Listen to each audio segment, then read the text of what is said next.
Chestnut Pudding, an Iroquois folk tale. In a small lodge deep in the woods, an old woman lived with her grandson. Every day she would cook food for the little boy, but she herself would never eat. One evening when the fire was hot and the potatoes and moss were simmering, the boy asked his grandmother to sit down and have some supper with him. "I will eat some other time," she said. "This food is for you alone." The boy finished, then said, "Oh, grandmother, I am sleepy. I have to lie down now and get some rest." And with these words, he wrapped himself in an old piece of skin and began to snore as if he were sound asleep. But the skin had a tiny hole in it, and through the hole the boy was watching to see what his grandmother would do. When the old woman was satisfied that her grandson was sleeping, she took out a bark case from under her bed and carefully opened it. Inside was a tiny kettle, a red willow wand, and a piece of food. Holding the food in her hand, she scraped off a few crumbs into the kettle and added water. When it began to boil, she tapped the kettle gently with the wand and sang the words, "Now, my kettle, I want you to grow." As she sang, the kettle became large and filled up with pudding. She ate the pudding quickly, and as soon as she was finished, she washed the kettle, shook it to make it small again, then put everything back in the hiding place under her bed. The next day, while the grandmother was out getting firewood, the boy searched under her bed until he found the things he had seen her use the night before. The tiny piece of food seemed hardly enough for one portion, so he scraped all of it into the kettle and began to tap with the wand. The kettle became enormous. It grew so large that the boy had to use a paddle to stir the pudding, and it boiled, making the sound bub-bub-bub-bub-bub. It began to overflow and fill the room around the fire. The boy jumped onto the bed and kept stirring. Then he climbed to the rafters and finally the roof. Running around the smoke hole, he kept on stirring the pudding, which now filled the entire lodge. Suddenly he saw his grandmother hurrying out of the woods, looking up. She could see her grandson running in circles on the roof. When she reached the door of the lodge, she saw the bark flaps bulging and the pudding already starting to spill out. Immediately she blew on the pudding, and it shrank back. She blew harder, it shrank more, and she kept on blowing until it was all gone. Then she called to her grandson, "Come now, get down from there." Her voice was sad. As the boy crawled off the roof, she said to him, "You have used up all my food. There is nothing else I can eat. That little piece would have lasted me many years." Wrapping herself in a skin robe, she added, "I may as well lie down right here. Hunger will finish me off." Having said this, she lay on the ground and covered herself up completely. "Grandmother," cried the boy, "what is the name of this food?" "It is called chestnut," she said, speaking through the robe. "And where does it grow?"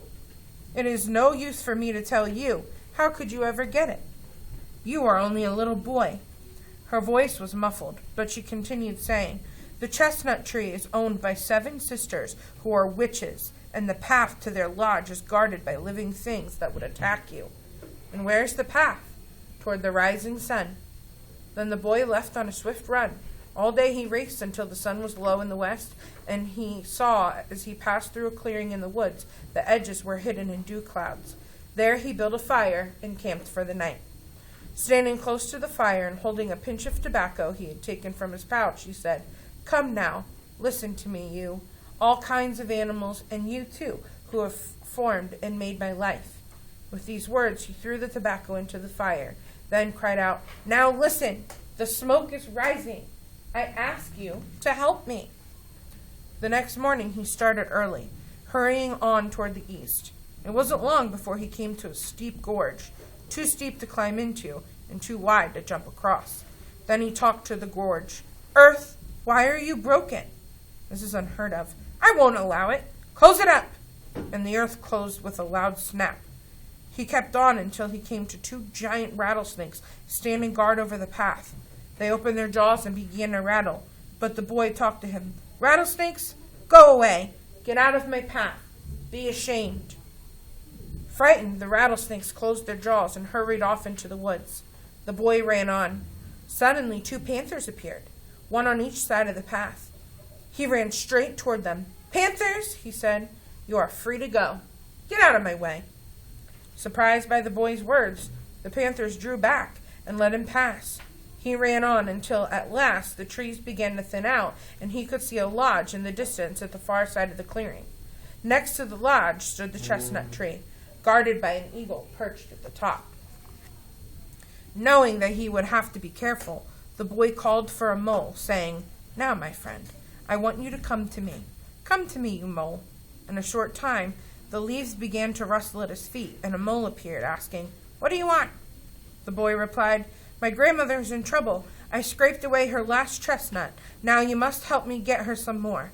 Let me fit inside your body. Take me underground to the tree in the far corner of the clearing, and don't let the eagle hear us." And when the boy had entered the mole's body, it made its way quickly to the roots of the tree. Then it pushed up its nose and mouth through the dry leaves, and the boy stuck his ear out of the mole's mouth to listen for sounds coming from the lodge. Hearing nothing, he jumped to his full size, shook a bag from his pouch, and filled it with chestnuts.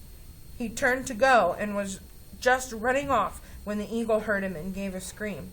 At once the 7 sisters came out of their lodge, waving their war clubs, shouting, "Someone has stolen our chestnuts! Catch him!" The boy ran as fast as he could, but the witches kept coming nearer.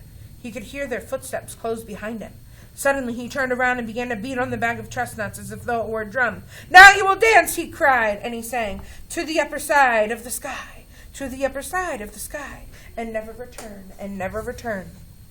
He kept on drumming as the sisters rose into the air, half as high as the tallest trees, and all the while they were dancing. They rose still higher and soon disappeared into the sky. The boy ran on, not stopping until the sun went under the hills and the black night came. Again he made camp, and in the morning he continued on his way, arriving at his grandmother's in time to hear her say, "Oh, grandson, you have come, and I am still alive." The boy rushed into the lodge, letting the bag of chestnuts fall with the sound of a pum. It was very heavy. "Grandson, tell me," cried the old woman, "how did you ever do it?" "I, of course, know how I did it, but I will only tell you this, that I got rid of all those witches." "So be it," she said. "What a wonderful thing this is." Then she scattered handfuls of chestnuts, and many were planted. From that time on, the grandmother had always had enough to eat, and somewhere, deep in the woods, they say, she is still making chestnut pudding.